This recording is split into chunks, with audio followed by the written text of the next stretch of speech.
The Spin-Off Podcast Network.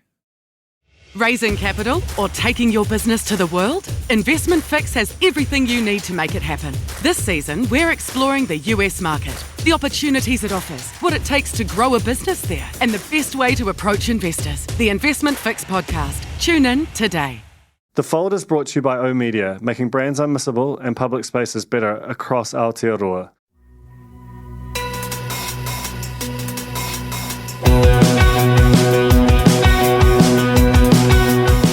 Nau mai, hoki mai kia The Fold e mihi ne ko Tahungri tōku ingoa. My guest this week is Hal Crawford. He is the first third-time foldee. Hal is a good friend of mine and one of my favourite people to talk about the media with. He was the head of News Hub for 3 or 4 years until a couple of years ago, when he moved back to his native Australia, and he now works as a consultant. He's got a fantastic media podcast, pains me to say it, might be better than this.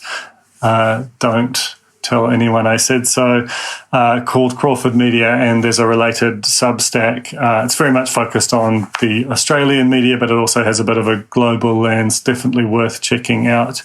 He is also someone who has been thinking about social media, particularly Facebook, and its relationship with traditional media for many years. In fact, as long ago as 2014, he wrote a book or co-authored a book called All Your Friends Like This on that topic, which really delved into his experiences running 9MSN, which was then, I think, Australia's biggest news site, and the various kind of experiments that they were able to run there and what they learned from that.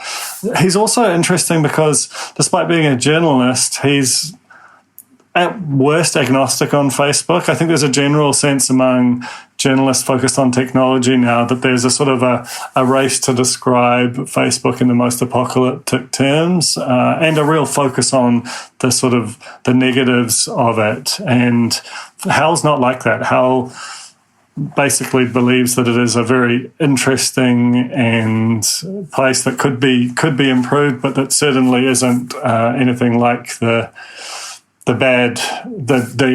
almost wholly bad actor that it's presented as. The thing that we start off talking about is probably the quintessential contemporary example of framing Facebook in a negative way, which is called the Facebook Files. He and I probably disagree on the Facebook Files. They were published by the Wall Street Journal based on a whole trove of leaked internal Facebook research and communications, and it showed some pretty bad stuff. I think it was materially bad enough. It certainly had a lot of news value. I also tend to agree with Hal that it was framed and cherry-picked in a way that made Facebook look worse than it is.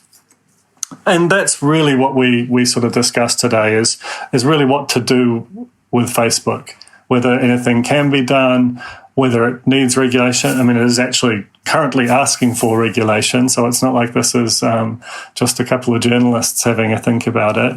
And also, if you were to try and regulate it, how would you do that in a way that sort of felt like it addressed the issues without breaking the product and didn't sort of tamper with the way that we treat free speech in other areas?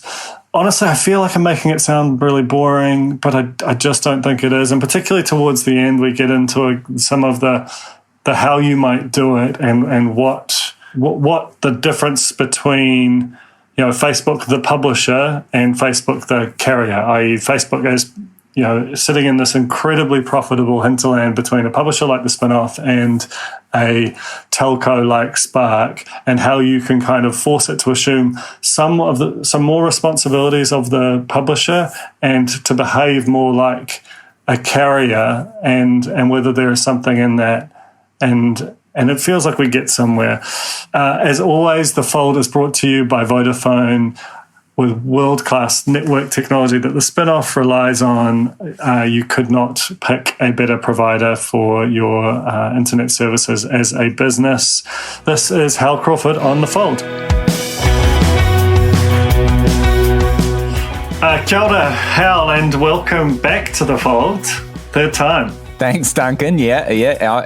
Does this make me the most folded person of all time? Yeah, I think if we continue to fold you, we'll be able to get to the moon or whatever that weird stat is about an A4 sheet of paper. No, you're definitely our most folded guest, and rightly so. I've got you on today because I wanted to talk to you about Facebook, which is a platform you have written a book about, and I think it fascinates and kind of it's endlessly fascinating to the pair of us, and I think you're one of the most thoughtful people on it. And it's obviously been it's had a huge flare up lately, which it has periodically in the Facebook files. I just wondered if you could start by just telling us what you thought of them. Yeah. Look, honestly, I didn't like the Facebook files much. I thought that the Wall Street Journal was going at it with a real lack of objectivity, and they sort of brought a bit of a religious zeal to the way they interpreted the material.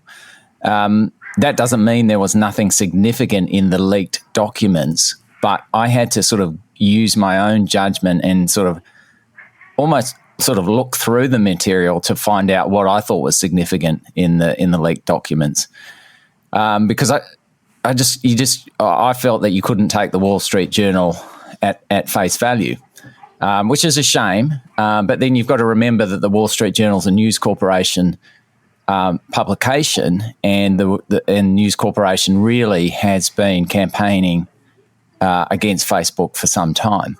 Yeah, so I didn't like it. I didn't like it too much as a piece of journalism. I didn't like it as an interesting data set.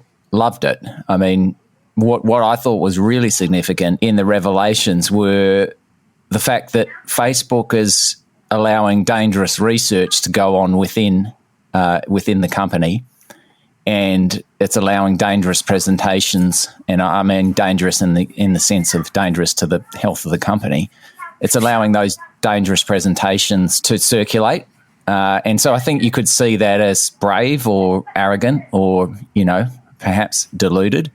I think I tend toward the latter. I think it's something that Facebook can't continue to do and won't continue to do. In terms of the content of the revelations, if you want to call them revelations, I think it was significant that there was or probably has been an increase in divisive content on Facebook following the 2018 algorithm change. That feels real to me. But yes, that's kind of that to me. That's the big one. The science about impact of Instagram on teenagers, for example, I thought was rubbish. But rubbish isn't just sort of junk science. Yeah, kind of it wasn't science. It was focus group stuff. It was online surveys and focus groups, and I think the people tasked with making those presentations had been tasked with challenging the company and finding harm, and I didn't like that stuff at all. I mean, one thing that you've said to me in the past, and I found quite compelling, is this idea that Facebook should be a researcher's paradise, and that it has the potential to give us enormous insights into kind of mass human psychology and behavior that could be profoundly beneficial to researchers and kind of potentially even improve the lot of humanity, which doesn't feel like something the company is particularly engaged in doing. In fact, half the reason the Facebook files were so interesting was because there is so little internal Facebook data and thinking that ever does make its way to the public in any kind of relatively unconstrained way. Do you? There is this general school of thought that what Facebook needs, what this has revealed, is that Facebook needs to do more research and be more kind of systematic and transparent with the release of it. Would you go along with that? I think that would be immeasurably valuable if that would happen. But, you can see from the way that this has played out that everything is working against that conclusion. So this is going to incentivize them to shut research down. every time that there's been a revelation about a piece of research that has occurred within Facebook over the past decade, Facebook has been conditioned to shut that down. I think, I can't remember the exact year, but there was the emotional contagion research. That was the one where they basically sort of tried to find out whether they could make their users feel bad. Yeah, they did. And that was the most wonderful research, and it just got absolutely hammered. And, there was all this hoo-ha about doing experiments on people, as if we're not experimenting on people 24/7. And, high state of indignancy, indignancy, what if that's a word. But, they had proved there that emotional contagion was a thing. And this is absolutely fascinating. The updates that you make, if you include certain down words, then the people that you communicate those words to are inclined to be more down. And that just sort of demonstrated the immense power of this platform. And it was the beginning of the Facebook research shutdown, really. So, so I think you're right. I still believe that Facebook represents the biggest opportunity to understand humanity that we've had to date. I think it's the potential is incredibly just mind-blowing, and I don't think we're going to get it. And the reason we're not going to get it is that it would be absolute suicide for the company to expose itself to that kind of scrutiny. I want to return to that later on because I'm not sure that we agree on that, but I want to kind of, in some ways, get away from the abstract of what Facebook could be into the very present, what is happening to it, because I think there's an interesting thing, and you touched on it there, where the media's relationship to Facebook and the way that it reports on it feels quite different to the way it reports on other large companies, because there is some kind of tension there, and I'll talk about that in a moment. But I guess the first thing is to ask you whether you agree with Casey Newton, the Substack ex-Verge journalist who now has a Substack, that this feels different to other sort of kind of Facebook conflagrations, that the company might actually be forced to move, or that legislation could finally get rolling at the back of it.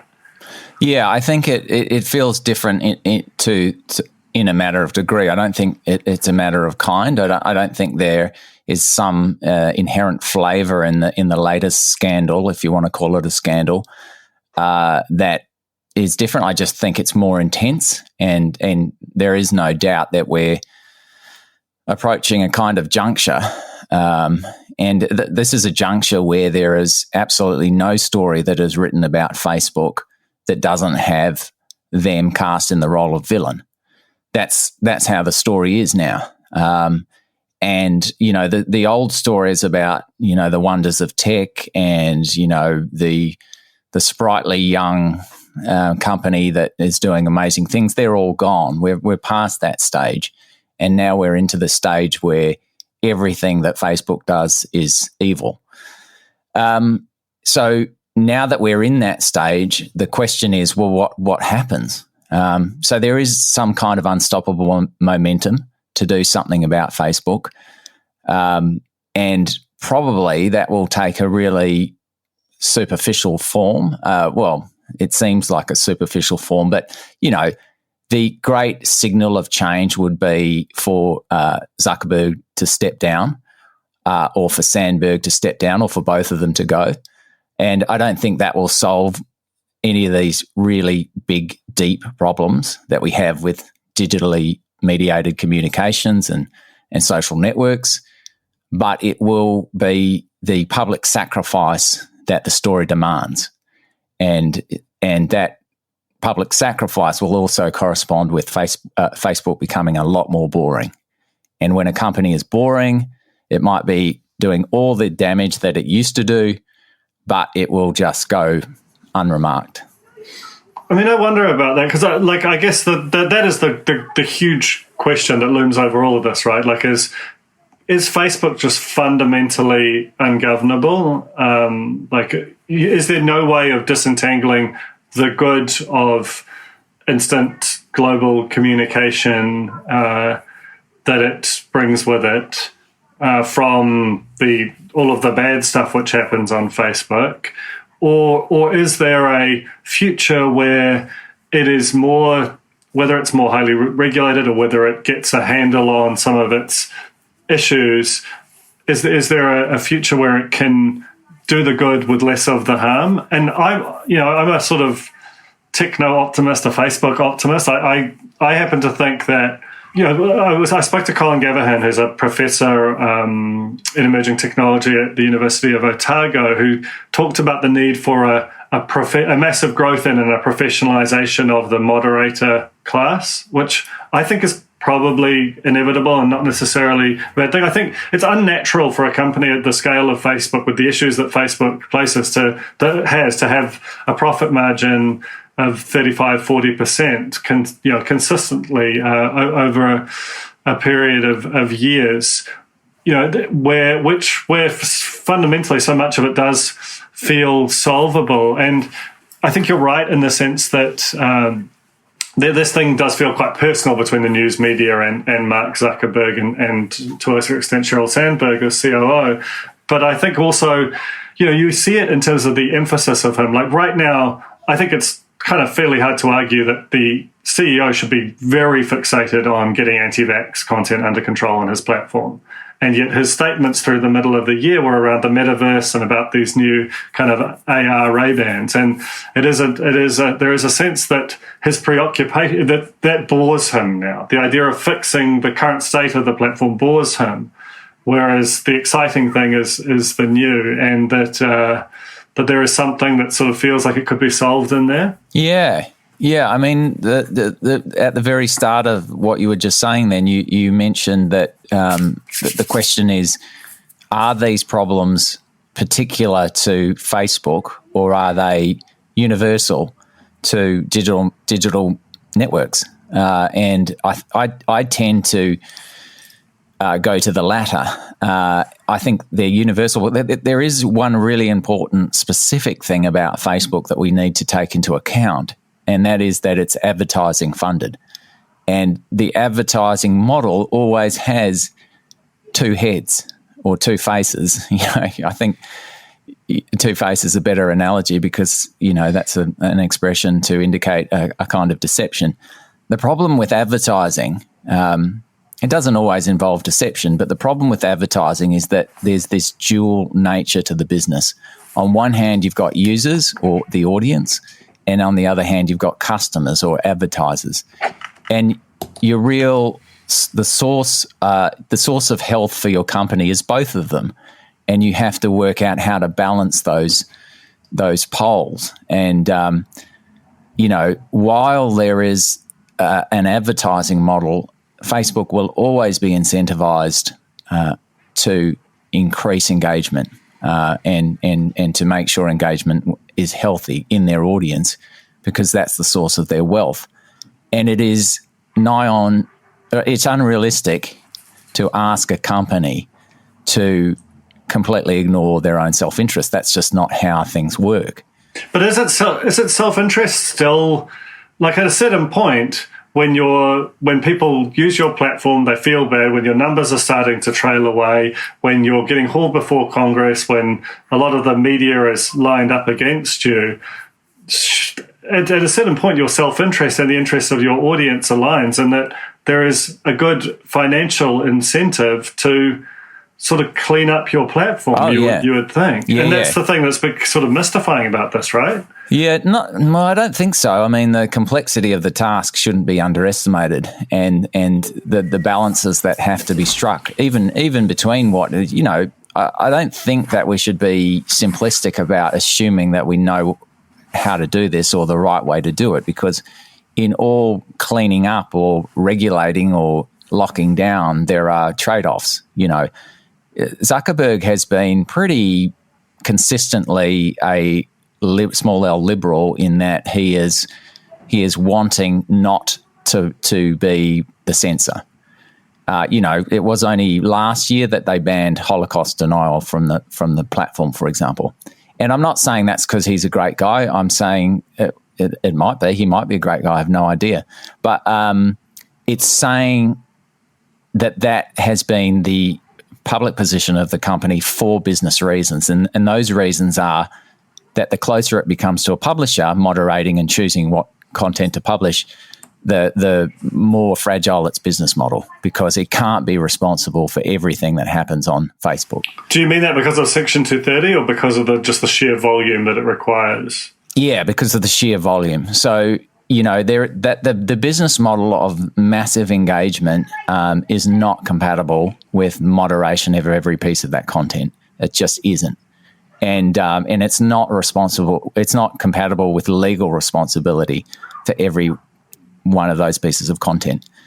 I would argue that they need to come closer to the position of a publisher, and they need to accept lower profit margins as they do that, and they need to accept a bigger role in society. I argue all of those things. There is no point demonizing Facebook when the next thing to come along will have exactly the same problems, because humans are the issue here and how easy it is to manipulate us. Yeah, I tend to agree with that. I suppose, that's where I think there is if this wasn't a place where Mark Zuckerberg, as well as being the CEO, also held enough preferred stock that no one can tell him how to run his company from a governance level. Like, I think that there are, like I said, I think there are compelling business reasons to try a bit harder. So one of the revelations that struck me, for example, out of the Facebook files was the extent, and it wasn't challenged when I asked Facebook about this, that, it's got 40,000 moderators. It sounds like a big number. They're putting it everywhere in their advertising at the moment. It's also a tiny number when you think about just how big Facebook's population is. If that's the police force for their nation of 3 billion, they're never going to get anywhere near it. But it's more about the extent to which that is an English-speaking moderation force, largely trained on America, and which is where all of the problems and the regulatory threat is probably the most profound at the moment. But if you look at where its growth is, where it's where the 90% of its population is, it's outside America, and the sort of fairly routine stories that you see about a genocide or a hitman or whatever, which on some level they're awful. They're also repeated so many times that you get a long way distant from what actually happened. But there is it just feels like from a pure, how do you protect the integrity of this business? Working much, much harder, and not saying that it's easy, but working a lot harder on trying to make this a safer environment, and would benefit the company more so than putting on some new Ray-Bans. Yeah, I think. Well, would it? I mean, that's a question, because you've got all of these dynamics. You need to maintain forward momentum. I agree with you, by the way, that I don't think Facebook, Google, and a lot of the globally dominant digital companies are putting enough into local societies. And by local, I mean, national societies, the societies where their audiences reside. I don't think they're contributing enough in tax, and I don't think they're taking a civil load, and I don't think that they're just not contributing to those communities, and they remain American companies. So that's a problem. They need to change that if they want to avoid this kind of being cast as the villain all the time. Yeah, it's, if you want to avoid being cast as a villain, trying to be slightly less villainous would seem to help. Because the thing is, it can feel unfair, the extent to which that characterization takes hold. Yet the further you get from their headquarters, the more some of the stuff that goes on quite routinely on their platforms does just look almost deliberate, because it's known, it's signaled. Maria Ressa just won the Nobel Peace Prize, who, in part because of her, what she has been through, driven by Facebook's networks in the Philippines. And Facebook knows about this, and it doesn't rate high enough to be solved. Yeah. Look, I don't know. I'm not sure. I'm not ready to go straight there. I'm ready to say that the network that they have set up has a very odd place in our mental universe. It is halfway publisher and it's halfway carrier, halfway telecommunications carrier. You know, we don't expect any sort of phone company to be responsible for the terrible things that are arranged and the crimes that are committed using their technology. On the other hand, you know, we have publishers and we think they're responsible for everything that they publish, and they are. And then in between, in this weird zone, we've got Facebook. And, you know, are they a carrier who's not responsible for the terrible crimes that are plotted on Facebook and facilitated by Facebook, or are they closer to a publisher? So this is where we've got to drag their sense of responsibility closer to the publisher side, demand better moderation and control, or they have to decide to become more hands-off and, you know, destroy the existing business model of Facebook, lose the walled garden approach, and become effectively an open social network, and then they wouldn't be responsible for anything that happens on it. So this is how it goes. I think that when we call for regulation, it's just the natural thing that we do. You know, they have to be more regulated. We should spend some more time thinking about what kind of regulation we're going to insist on here, because it's not obvious to me how we're going to do this. One angle that is being sort of played out or certainly talked about in Australia at the moment is the angle of making them legally responsible for defamatory claims. Now, that would shut down the network as we know it in Australia overnight. They wouldn't be able to operate. So it's kind of like, okay, well, if we want to do that, let's work out how we can do that and keep the network up. So those kinds of things, I think taxation or some kind of licensing fee would be really important here, so that we can shave off some of those profit margins and return them to the communities in which they operate. I actually want to talk to you about that decision. I mean, Australia really has been a kind of a frontier state in trying to regulate Facebook in multiple ways this year. So we'll take a quick break and come back to you to talk about that landmark ruling recently. The Fold is brought to you by oOh!media, making brands unmissable and public spaces better across Aotearoa, with over 4,000 out-of-home advertising sites nationwide across both street furniture and retail centres. I'm super grateful to oOh!media for enabling us to make unmissable connections with Kiwis. Ready to rediscover the joys of cycling? With over 300 kilometres of cycle paths across Tāmaki Makaurau, jumping on your bike and going for a ride is such a fun way to discover the city from a different perspective. Cycling is getting more and more popular across Auckland, so now's a great time to join the hype and give cycling a go. Head to at.govt/cycling to find your nearest cycleway today. We're back with Hal Crawford on The Fold.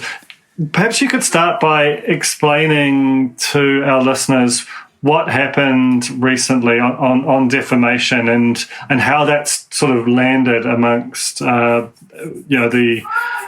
news publishers and Facebook itself over there.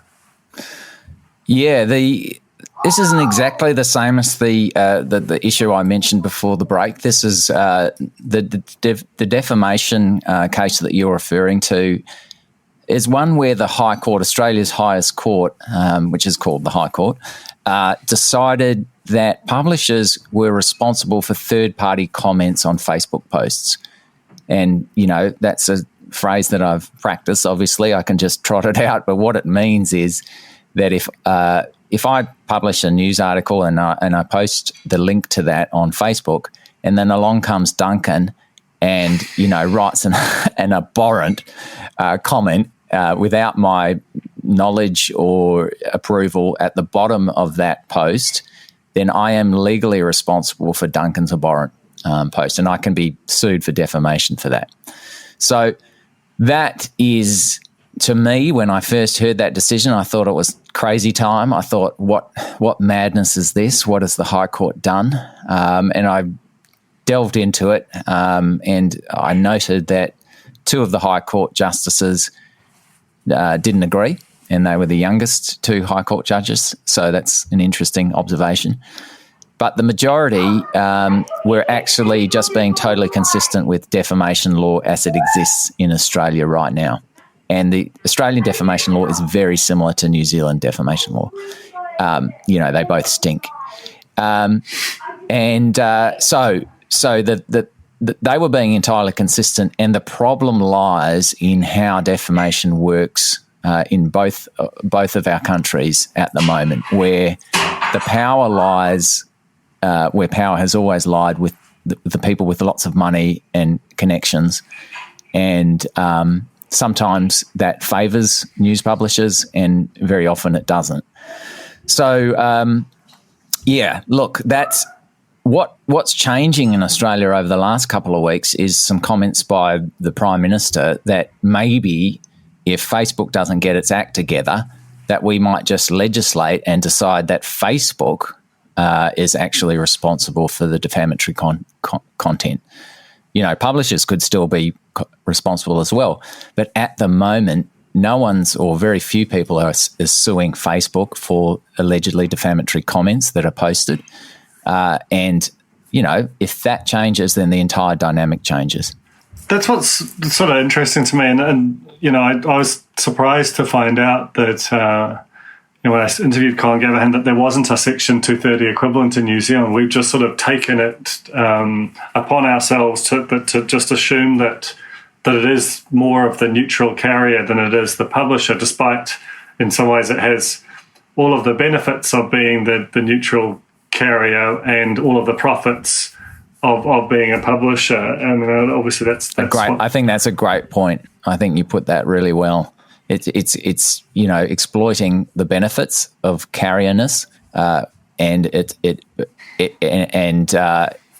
it's not paying the price of being a publisher. So there's an inconsistency there.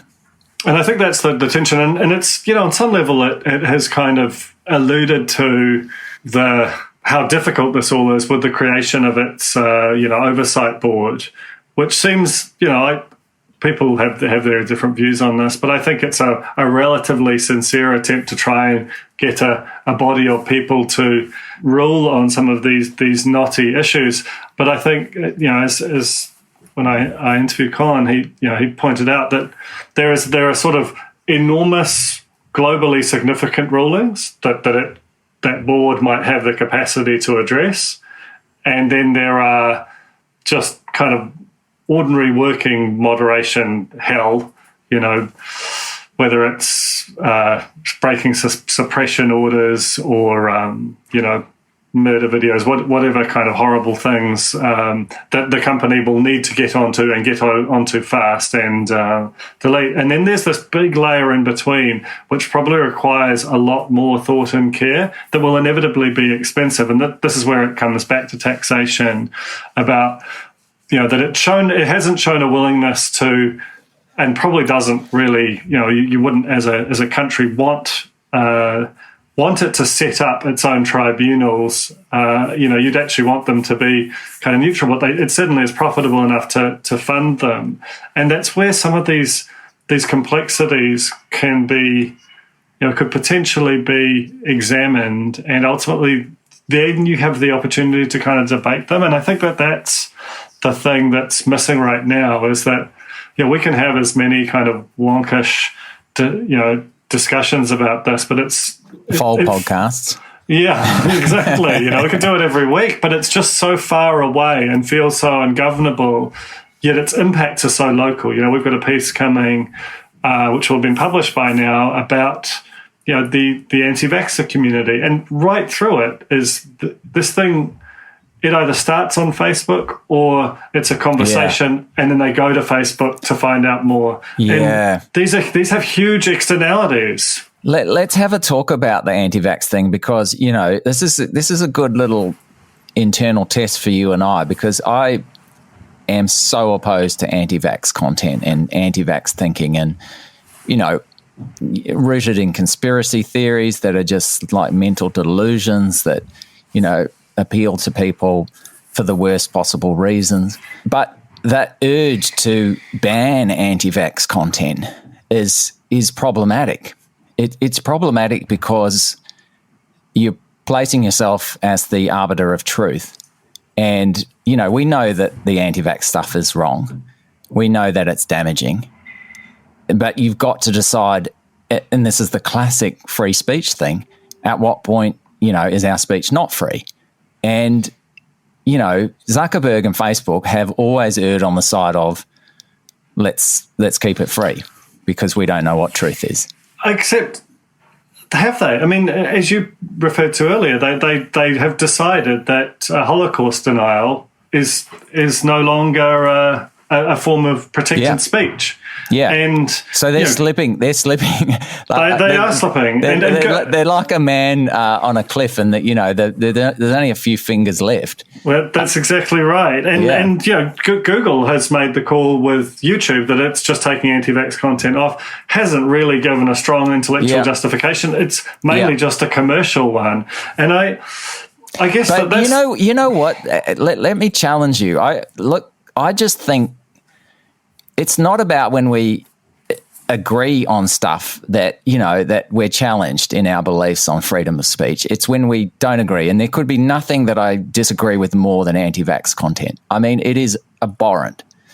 And yet I don't want to ban it. I don't want to say, you know, stupid people are the problem.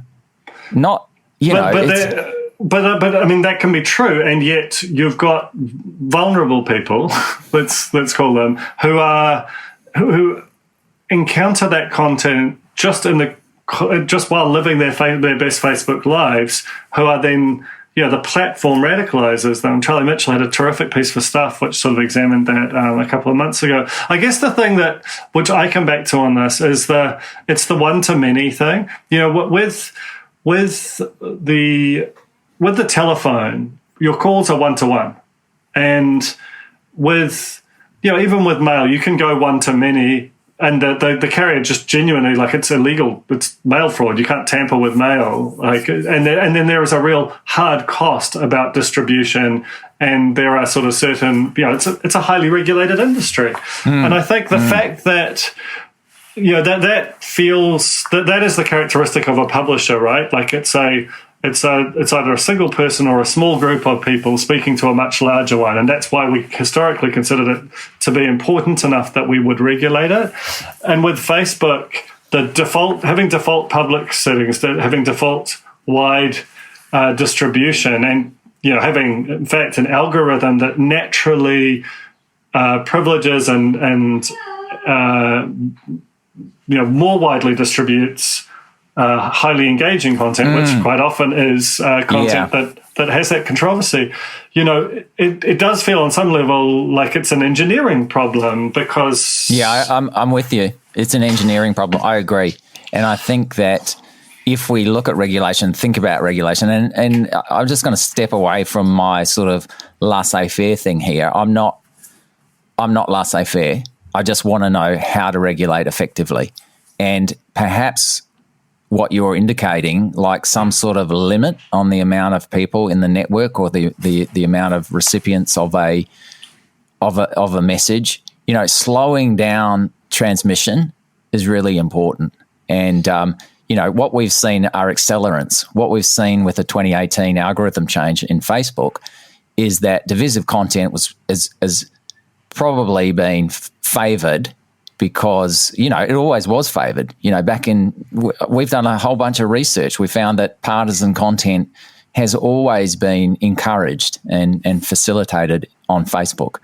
And, you know, these appeals to group identity, whether you're a dog owner or a cyclist or whatever, and it always does better if you're like, you know, if you rubbish the other side, appeal to group identity, and arouse emotions. Anger is probably one of your most surefire emotions.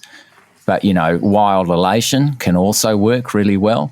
So these things are just engineering principles. And if we want to install some dampers in the system, we're going to have to regulate the dampers that we install, because Facebook is incentivized to engage. It's difficult to ask it, and we can't trust it to ask it to do it itself. So how are we going to regulate it so that we don't get these breakaway, virtual mobs, and poor thinking and divisiveness being encouraged? Yeah, and I guess that's what I come down to. And I think because that's a technical challenge, and because they are, on some level, understandably, very loath to explain what is in the black box of the algorithm, both because it's professionally important to them and because it's then becomes gameable. That feels like the discussion we don't have when they moved to limiting distribution of content, which was in some ways a way of when you start to pay to have to boost your posts and so on. That was also part of the moment when you changed the incentives on what you put out there. But if there were just more natural breaks, like it always just, a recent example that still blows my mind is the way that anti-vax mobs sort of stormed the Prime Minister's 1 p.m. press briefing that was live streaming on Facebook as she was talking about how important it was to get vaccinated. And so you've got the spectacle of the Prime Minister's own Facebook page becoming one of the key vectors for vaccine misinformation at precisely the moment when she was trying to save lives by advocating for a vaccine. And had the algorithm been able to see that these were repetitious messages, had it been able to break limit so that those messages were only published to people who already were in friendships with... Right. These aren't, when you think about it in the broader sense, it seems impossible. When you imagine it in a specific case example, you're like, well, that's, even the New Zealand government could say to Facebook, here's a thing you need to do. And it's not that hard to solve, I think. No. So one thing that's happened, Duncan, is that, Mark Zuckerberg has, and I keep saying Zuckerberg like I'm some sort of bloody fanboy. I'm not at all. But it is a bit of a cult in that respect, and just a side point here. And I would not be surprised. I mean, I know he's got all the voting power and all of that, but I wouldn't be surprised to see him go. Anyway, Mark Zuckerberg has been calling for regulation for some time, but he's got his 4 little buckets that he wants regulation in. Now, I think that we have to reject Zuckerberg's buckets of regulation, but the point about being specific is that we have to say, okay, well, what are we going to regulate? And we don't have to do it all at once, and it doesn't have to be a perfect answer. But where a service is in a monopoly position and has become a utility, like Facebook has, the responsibilities and what society can do to that utility are completely different than, what it would be if it was just a tech startup. So, yes, I think so. And I think you're heading in the right direction there. Let's get really specific. Let's say, there's limits on how messages go public. How can you talk to your friends, or can you talk to the entire Facebook universe in a post? Rather than, getting down to the specifics of banned content and moderation. So moderation, aside from the fact that it is incredibly unhealthy for the moderators, and they have to see such horrible content, and it's a fundamentally negative job. It's moderation is not where I want to go. That's not the kind of society that I think that we want. We just need to, we've evolved over hundreds of thousands of years to have all of these social dampeners that stop us from forming mobs and going and lynching people constantly. You will have noticed it. People are much ruder online than they ever would be to your face. And, when you reply to someone who's given you a really vitriolic email or whatever, and you indicate to the person that you're a real human, then it's amazing how many times you get the back down. and the almost apology. So we have these, in real life, we have social things that tell us not to go there, all of these dampeners that say, well, they don't think like I do, but that's just a person, and we're not passing these hideously swift judgments on people. Online, that doesn't exist. Online, we're prey to all of these kinds of gamings of our human operating system, and we need to reinstall some dampeners in that environment through regulation that really, really tone it down. I couldn't put it better myself. I sort of oscillate between, because you can have a conversation like this and go, oh, look, this stuff is hard, but it's not impossible.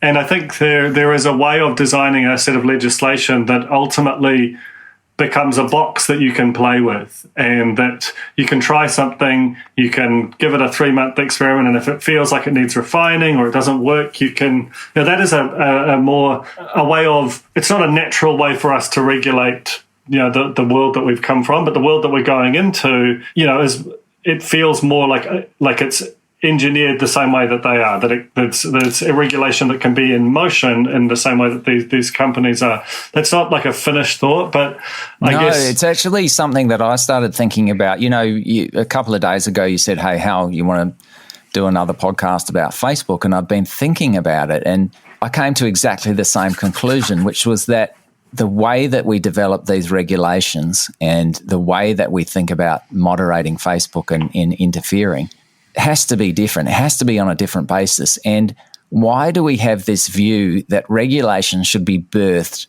fully formed? And, is something that the Parliament does and comes out in a PDF, and it's all in legalese and it's perfect. And, God help us if there's a loophole in it. No, that's the wrong way of thinking. I think that we need to experiment with regulation. And that sounds dangerous, but, we need to go to these dangerous places. So let's experiment. It doesn't have to be society-wide. We have to run tests.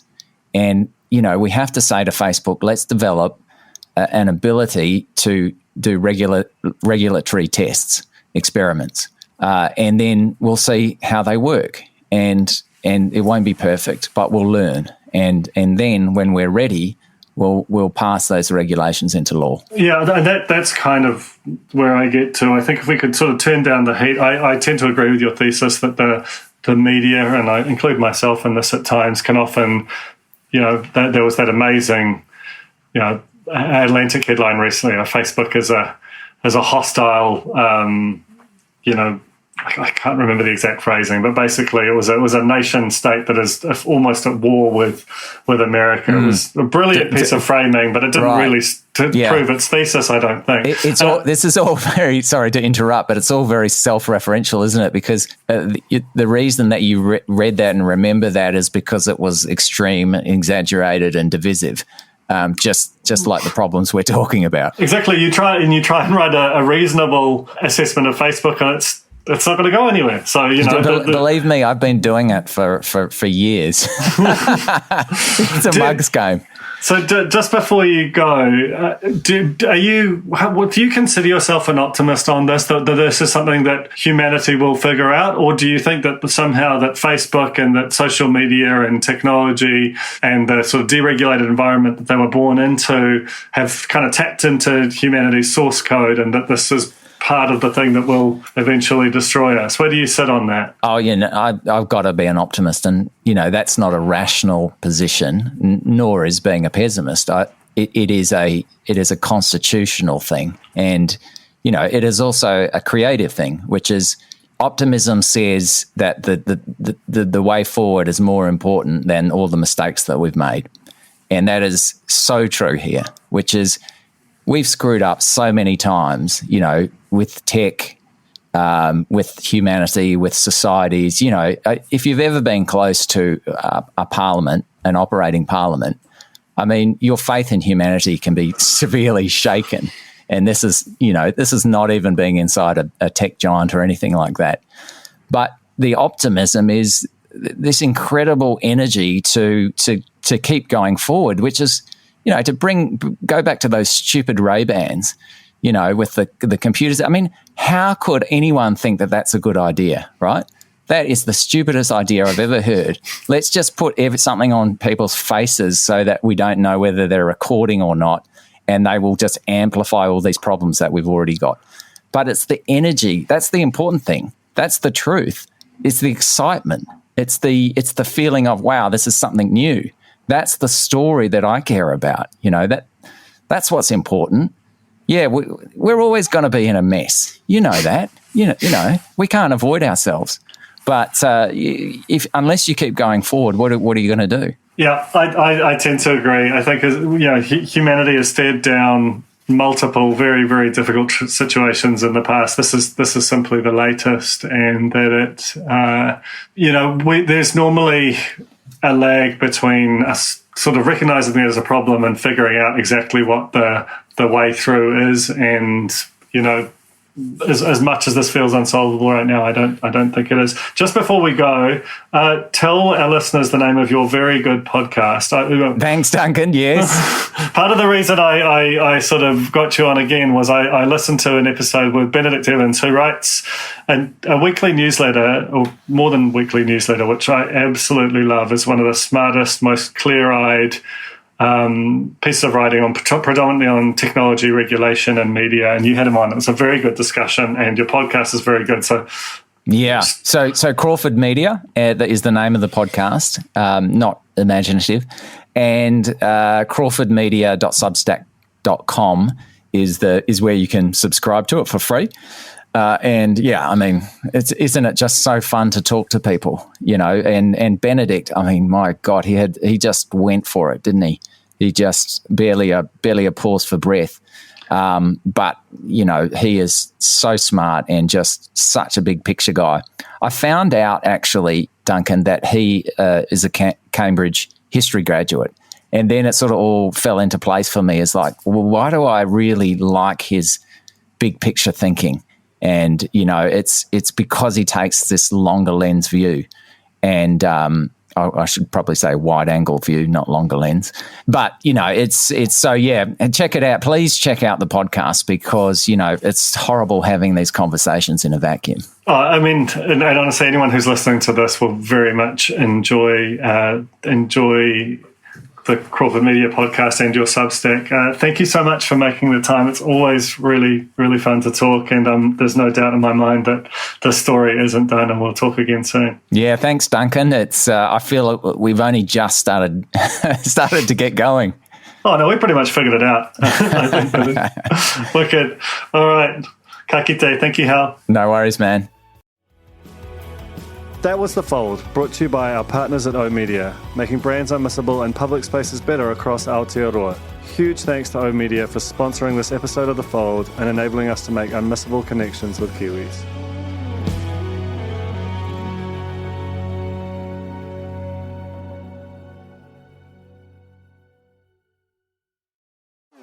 Talofa Lover. I'm Madeline Chapman, editor at The Spin-Off.